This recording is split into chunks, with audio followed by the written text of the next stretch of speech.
Hi, this is Sam from Living from the Heart, and in today's video I want to share you one tool to help manage change for your child with Down syndrome. So as we go through, please comment. As always, I'd really love to hear how the idea resonates with you and what you've tried to help manage change for your child with Down syndrome. And as always, if you haven't liked or subscribed, please do so. Okay, here it comes. My favorite, my one and only best tool for managing change with my child with Down syndrome.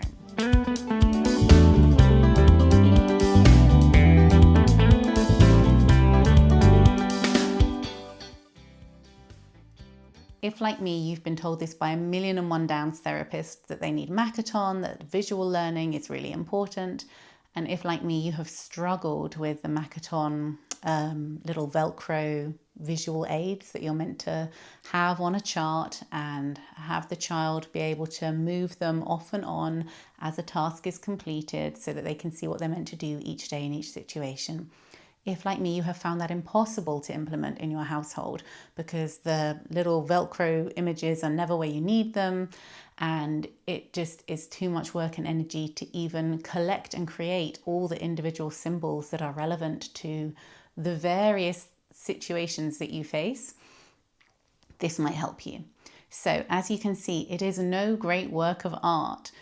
I really needed this to be something that I could do in the 2 minutes I have while my husband is getting the kids in the car. I can quickly draw one of these up and show it to Alba and go through it with her to prepare her for if the day is going to look a bit different. So what you can see here is that this is preparing Alba for a visit to the doctors. And doctors are scary for Alba. We're really fortunate that she hasn't had too many medical interventions. She didn't need a heart operation or anything like that, like so many babies with Downs do. So we are blessed in that way. But she nevertheless finds it very unsettling when she goes into a new building, into a new room with people she doesn't know, and especially if they need to do something with her, to examine her, to get some kind of interaction from her. She will often go into shutdown and ask to go home. So these schedules give her something that she can hold on to physically and that she can keep referring back to for which number is she at.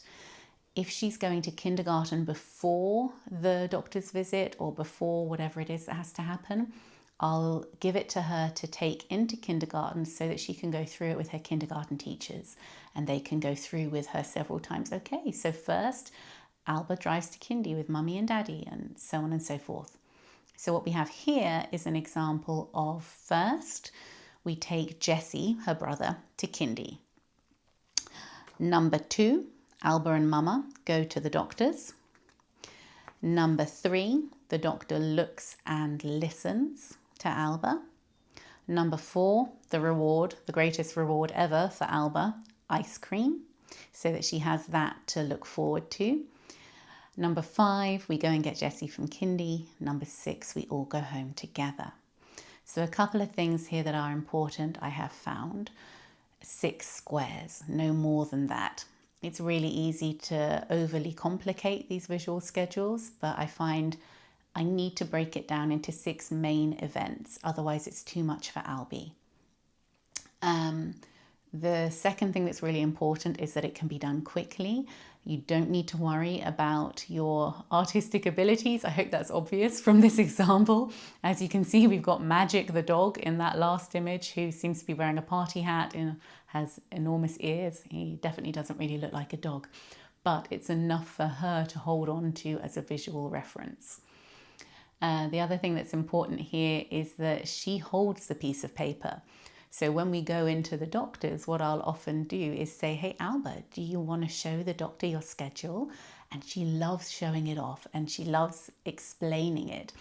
It's not usually in recognizable speech for the doctor. She has a lot of trouble speaking clearly, but it's the process that's important, that she is allowed to show the doctor her schedule and show him or her which number we are at. And it just makes the process more empowering for her rather than her being a passive person whose stuff is done to. She kind of dictates what happens and when. And if she gets upset, for example, if the doctor has the stethoscope and she gets a little bit scared when he or she comes close to her, I can refer back to the schedule and say, hey, Albie, look, this is where the doctor is looking at you. This is where he's listening to your heartbeat. And if she can repeat that back to me, oh yeah, looks and listens. Often it's that repetition back, the pointing at the visual schedule, that's enough to calm her down for the doctor to do that examination in that moment. What else do you need to know about these visual schedules? I think that's it. I think that's everything. Try them out and try them in different situations. So she uses them now in her therapy sessions, or rather her therapists use them with her. So she has ergotherapy, and what they call here is heilpädagogik, which is like another form of ergotherapy, who kind of ties everything together with the speech therapist and the physio and everybody else. And they have started using these visual schedules to help her stay focused in her therapy sessions. So often she'll be sitting at a table for half an hour doing different motoric skill practicing, cutting and sticking. And Alba can lose concentration quickly. She can easily get distracted. She's very strong-willed. She likes to be physical. She likes to move and play and climb. So they now use these schedules to help her stay focused. Oh, look, Alba, look, this is where we're doing the cutting activity. What happens next? Sticking, and then Alba gets to climb and go down the slide. So they're also factoring in that reward. After a couple of must-be-dones on the schedule, there's an Alba-friendly reward for her to look forward to. And then Mama comes and picks you up, and then you go home together.